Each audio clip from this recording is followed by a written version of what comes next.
Welcome to Successful Philanthropy. I'm Jean Shafiroff, your host. This show is all about philanthropy and its leaders. With us today is Dan Gasby. He's a businessman, a philanthropist, and an all-around wonderful person. Dan, thank you so much for being with us. Can you tell us a little bit about your life with B. Smith? B. Smith, a famous woman known as the Martha Stewart of the Black community. She was a lifestyle guru, model, actress, an all-around wonderful woman. And later in life, she developed Alzheimer's at a very young age. What was it like? Well, let me, first of all, thank you for having me on your show. I look forward to being here. Having the pleasure of having spent 28 years with Barbara Smith, better known as B. Smith, was one of the most remarkable things that I could possibly imagine 25 years ago, because we were doing so many different things and we were living life with so much fun and joy. I never thought what I'd ultimately have to experience. She was amazing. We went 18 years and never had an argument. We built businesses, we had restaurants, we had a radio show, we had two TV shows. We have licensing businesses that still to this day are very viable. But the woman can only be described as she was lace and she was steel. She was a strong person with a kind heart. She was everything that you would want in a mate. And she was a person that when the times got tough, she stood beside you. She wouldn't run. And I've learned how important knowing and having someone in your life who's not weak or who's not afraid.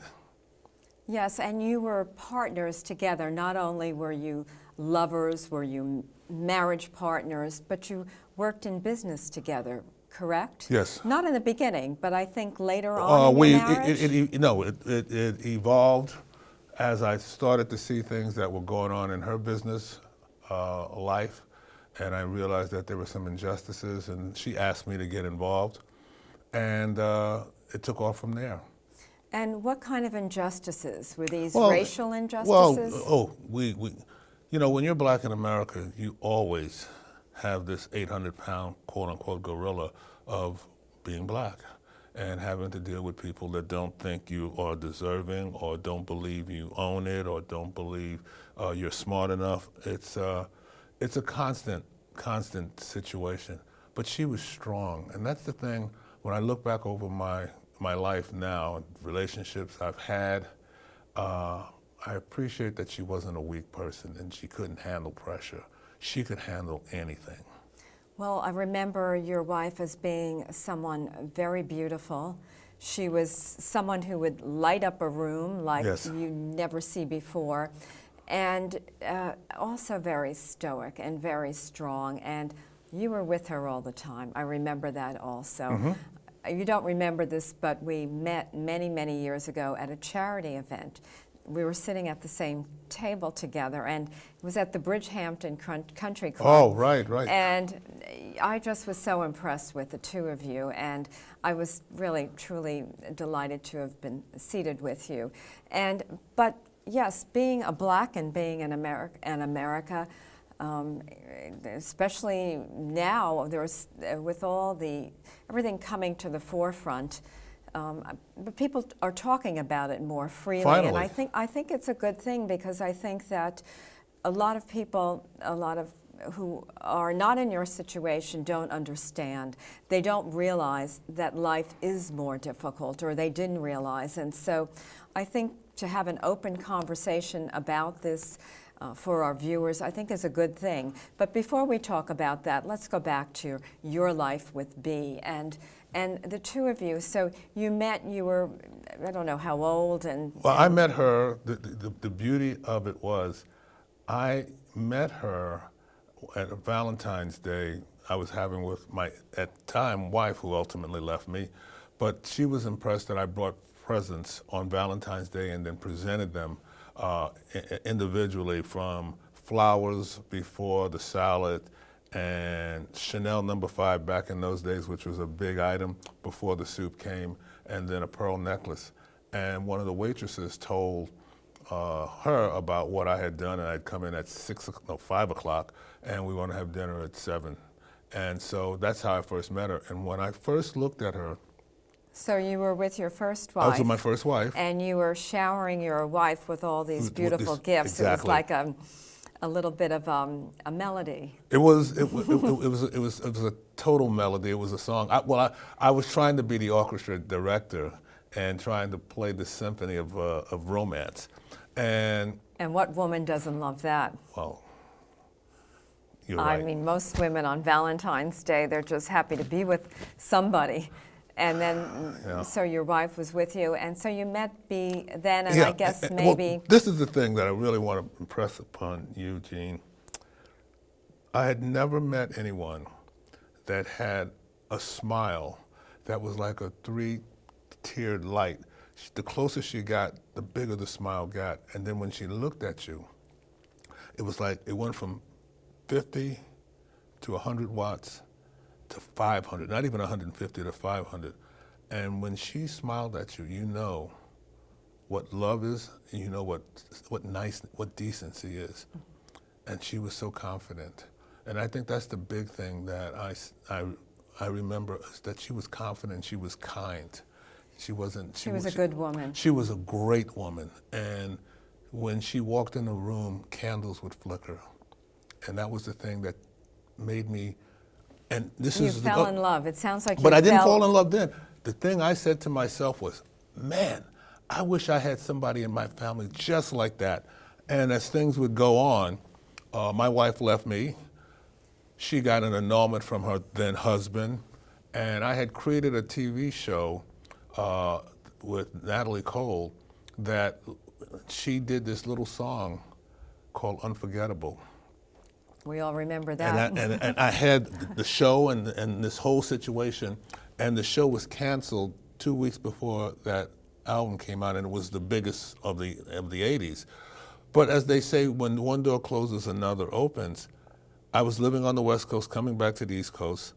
She had heard about the show, she had heard about what was going on, and I walked into her restaurant, and she basically looked at me and said, you did everything you could, and it'll be okay. And as time happened, I asked her, would you like to have lunch or go to a movie? And she said yes. And we didn't connect, but I kept coming back and trying to ask for a date. And finally, I went one day, came in, I went to the bathroom. She came back from being downstairs at her office, and she was hugging a guy so good looking, I would have dated him. And I'm not gay or bi. And I just gave up. And then 5 months later, while I was sitting at a little bistro up on the Upper West Side, she jumps out of a white Jeep, and her and her girlfriend, and they were both stunning. Her friend had a double-breasted blazer, had skin-tight jeans and heels, had back then cornrows that were just immaculate. And Barbara had on what always made me smile, turned me on. She had on cat pants with the stirrups, and they were all white. And I had never seen a woman wear not a double-breasted blazer. She had a triple-breasted blazer. So there were buttons on the outside and buttons down the middle, and she had a naval officer's hat. And I asked could I hang out with them, and they said no. And then I asked for a hug. She gave me a hug, and then she pushed me back. And she says, your life might take a turn for the better if you make a phone call. I made a phone call. We met at a little restaurant that was legendary back in the day called Cafe Cielo on 8th Avenue and 52nd Street. And I fell in love with her. Took her to see my health club up where Le Bernardine is.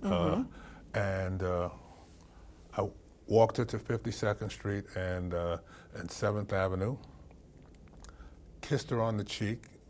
She had on a houndstooth suit with a big white hat with a black brim. It was like below her eyes. And I walked 5 steps away, turned around, and she was staring at me. And we were together ever since then. And how many years ago was that? Oh, God, that was 30 years ago. 30 years ago. And you had a very long marriage, and I understand she just passed away in February. Yes. But it was a beautiful marriage, and then at the end, when your wife developed Alzheimer's, she was sick for what, 6 or 7 years? Oh no, she was sick for close to 12 years, but we kept it quiet until, because we didn't know what was going on. We thought maybe she was depressed. We thought maybe she was having a nervous breakdown, because we didn't do what people need to do when they start to see cognitive dissonance, when they start to see things that are not making sense, when people start to repeat themselves, when people start forgetting things, when people suddenly have tremendous mood swings out of nowhere and then settle back down. I didn't know anything about that, and I thought she needed a timeout. I thought she needed to get away. I thought she didn't love me anymore. I mean, all of those things, but it wasn't psychological. It was neurological. And was it insidious, meaning it grew very slowly, or did this happen like she was here and then it just dropped? Well, Alzheimer's is interesting in all forms of dementia, which it's one of. It can happen in a lot of ways. For us, it was a slow drip, drip, drip type of torture, where things would get bad or get strange, and then everything would be fine for a while. And then it was sort of like plateauing down, and it'd stay this way, then it'd drop, and then it'd stay this way. And then finally, toward the end, it was just a glide into oblivion. And how far into this Alzheimer's did you seek help with doctors, or was it 2 or 3 years out, or 5 years out, or you didn't know? Closer to 5 years. So you really Yeah, weren't because sure. You they didn't were, know what was going on. Yeah, I thought she was maybe burnt out. I thought she maybe was having a nervous breakdown. I thought about a whole host of things, and we were so close. I didn't want to believe that this woman who could do, literally she could do everything, and she made everything look effortless, and she was always kind, and then all of a sudden it'd be like me talking to you now, and I go, I don't like this. And you go, where did that come from? And then all of a sudden she'd go, oh, honey, how are you? And you don't know, we wrote a book called Before I Forget, and I call it the WTF period, because you don't know what to expect. All of a sudden, it's like a clear, sunny day, and then there's hail, and there's lightning, and there's wind, and then all of a sudden, everything's calm again, and it could be like that for weeks. And then and then what happens is those distances between the storm get shorter and shorter in duration, and that's when you start to put 2 and 2 together. Some people don't want to believe it even when they tell them it's that, because they just don't want to face the facts. Mm-hmm. And so what did you do? Where did you go for help? Did you go to the hospital, or did you, and what did they say to you? Well, my daughter, our daughter, her stepdaughter, but really her daughter because she raised her, started to notice, and she was removed because she wasn't living with us, and she would come back and she could see it, and I was right on top of the situation.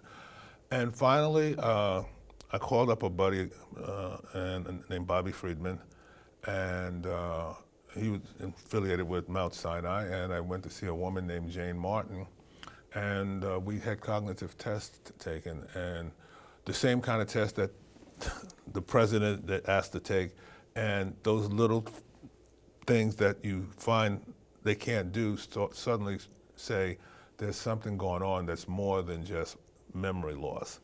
And once we did that, we went and had a beta amyloid test, and we saw that there was plaque in the brain, and that's when she realized, and she was strong. She started reading all about it, and she knew this was going to kill her. She knew it. She knew you don't get out of Alzheimer's. It's one way. And when we got the test results, we walked from 101st Street to right around 93rd, 92nd Street, and she turned to me and she said, "Tell the story, Dan. You tell the story. Don't let anybody else tell the story." And she says, there's going to come a time when you're going to need to be with someone, or you're going to be lonely. And you've loved me. I know you love me. but I don't want you to go 10, 15, 20 years by yourself. And that's how it happened. And what advice would you give to a family who discovers that a family member now has Alzheimer's? Well, the biggest thing, the toughest language in the world to learn is not Mandarin or Arabic, it's patience. You have to be a patient person because you're going to go through a living hell. You're going to deal with things that you couldn't imagine a person could do. And you have to lie, you have to not tell the truth. When they're asking you how you're feeling and you've been up all night and you stubbed your toe or they broke a glass and you stepped on the glass, or someone for the umpteenth time is telling you how you should do something and they're not sitting there, which is most of the family members who do the least but want to tell you what to do because they're feeling guilty, you have to have patience. Patience and empathy, right? You have, and you have to make sure that you give the person dignity, and you also maintain your own sanity, because it's a tough thing to live with. 4 out of 10 people predecease the person they're caring for, or they get sick. 4 out of 10? Yeah, 4 out of 10. Because they can't handle it. Yeah, and, and a lot of people. I was determined not to warehouse her. And you didn't put her in an no. assisted living program, No. and you stayed with her. I sold our beach house because she was escaping and going to the American Hotel, which she loved, and wandering. And I got to a point where I realized I had to try to build a place that had a gate and was fenced in. And we made it. She lived as good a life as you could for the time she had. That I'm proud of my daughter, and I'm proud of I'm proud of what I did, because I was not gonna warehouse her. And you were with her all the time, which was is extraordinary. Now, you had a relationship with a woman while you were living with your wife, and I understand this woman, Alex Lerner, moved into your... No, not true. No? See, that's she never lived there. That was an angry woman reading. We had 7 bedrooms. There was a room that she could stay and put stuff, or if she wanted to bring somebody, or she wanted to, if it was kids or whatever. And this was in New York, or no, this was out here. Out here in Sag Harbor. But the press, and because of the racial situation, she's white. Yeah, Alex, she's white. Yes. Yeah. The press and certain people had a field day with that. My wife dated white men, Asian men. I dated white, black, whatever. Some people are not comfortable with that, and they took it upon themselves. But Alex Lerner never lived in my house. She was there on weekends, twice a month, and I would go into town and I'd stay at her place on occasion, a day or two or whatever. But it was such a hot topic for a lot of people who... I remember reading about it. Who deal in wondering. salaciousness. But no, she never lived in there. She never. And how did Bea respond to this? Bea was she was very kind to Bea when she was there. Bea is a lovely, even through Alzheimer's, even when she was angry. What was funny, my daughter and I still laugh at it, when she, they have a tendency, some people are really violent or really mean. She never cursed. And when she got upset with something, she would make up words because she couldn't figure out how to say curse words, and we would just laugh, and then she'd start laughing. So her spirit and her soul was always she was kind. A lady. She, you know what? A good soul and a lady, and amazing. God dealt at the end a bad deck of cards. Yeah. It was a bad ending, a hard ending for her and for you. Yeah. And now, are you and Alex together anymore? No, she took off, and whatever. And you're healing from the loss of Bea, and then... I wish her well. I mean, life has a way of whatever you deserve, you'll ultimately get. And that's fine, And now you've gotten involved, you're on the board of a charity that works with people with Alzheimer's. And what's the name of that charity? I'm on the board of the American Brain Foundation. And one of the things that I realized is that the only way to try to solve this is that the brain is really the game. You know, most people don't realize that there are about 400 different brain diseases. Most people don't realize that whether it's ALS or it's epilepsy or it's Tourette's syndrome or it's Lewy body disease, which Robin Williams died from, or Parkinson's, it all goes back, it's a neurological disease, and it all starts at the top, above your eyebrows and underneath your hair. It starts in that 2.5 to 3.5 pound mass of white and gray matter. And so I realized if I was going to make a difference, I just didn't want to talk about Alzheimer's. I wanted the heart disease, lung disease, kidney disease, cancer, all get liver disease, all have done a better job marketing their diseases, ovarian cancer, but the brain is still far behind, but it's the most important organ of the body. It controls literally pretty much everything. Well, you're only a mammal if you don't have your brain. You're not a human being. Mm-hmm.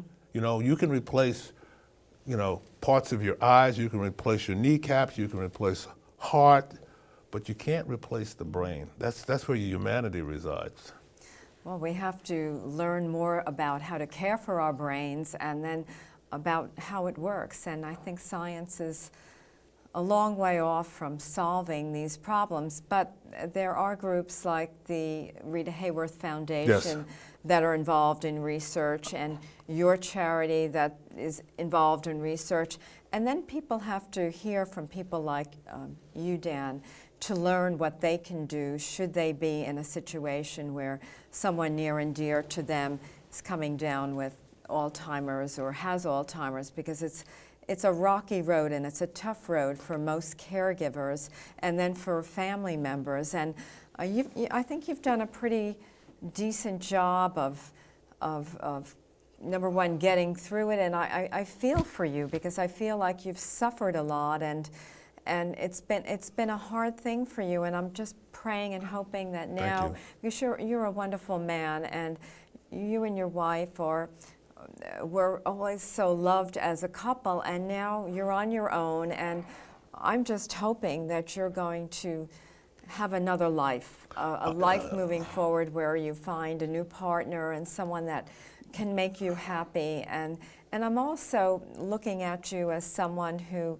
can share your experiences like you're doing now and as you've done before with the world. And I hope you have the platform and the chance moving forward to help more and more people, because so many people who go through this or who are just beginning to go through this don't know what to experience. And it's a tough road. And it is. You know, and I have so much compassion for you, for your daughter, and for all your critics. Let me say something. I feel bad. I feel bad, you know what, and it was a tough situation you were in, for sure. If I had to do it over again, it was perfect. I have no regrets about that.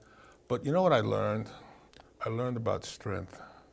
I learned I now know the difference between a strong person and a weak person. Mm-hmm. I now know the difference between, I know what love is, because I had love.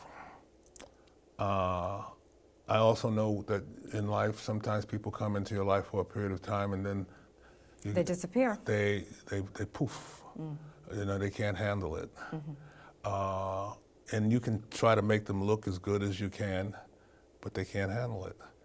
But if I had to do it all over again, I would go through it, because you know what wisdom is? Wisdom is not being smart. It's not being smart. It's knowing what's important. And I've suffered. I've taken hits. I mean, people tried to poison my dogs because of that relationship. People tried to, they sent the protective services because of that relationship. I've got spat on because of that relationship. People don't know these types of things. And I would go through it again because I can look anyone in the eye and tell them, you got to be strong, because the thing that matters the most is that person who can't take care of themselves. Very, very true. And back to racial justice and the racial injustice that we've had. Is this an area that you would personally want to be a spokesperson for and try to help out? I think it's so important that we get through these barriers and move forward, because the history of our country has been a really rugged, in many ways, a very, very, very, very difficult one for people of color. And I look and I say our history should have never been what it was. And I hope you take this on. I really do. Well, Jean, thank you. You know what? I've always been honest. I grew up in a very diverse world. I know... As I did. Yeah, as you did. And if you don't tackle something head on, there are a lot of people out here who talk a talk, but they don't walk the walk. You know, it's not about you, donating. It's about what are you doing to help the people that really need the donations. It's not about putting placards on your wall saying that you love Black people and you don't do anything about that, or Hispanic people, or gay people, or people who are not considered part of what is called the quote-unquote mainstream. I've always believed that. I've always stood. I've never been afraid not to take a shot. And I've found that a lot of people, sometimes they're very close, they can't handle it. Well, I think people need to come together. They need to socialize together, and then we all have to work together. Yeah. And part of it is philanthropy, is advocating, it's donating, and it's volunteering. And we're just about out of time. Dan, how can people donate to? I would ask anybody that first of all, you do a great job, and philanthropy is so important. I'm a member of the American Brain Foundation, the ABF. And how can we donate? Because we have less than 30 seconds left. You can go online to abf.com and they will help. I also work and have worked with the Alzheimer's Association, the Alzheimer's Foundation. But the most important thing I can say is we need to donate, because the brain you save may eventually be your own. So very true. Thank you, Dan, so much for being with us. This concludes today's episode of Successful Philanthropy. With us today was Dan Gasby. I'm Jean Shafiroff, your host. I'll see you next week.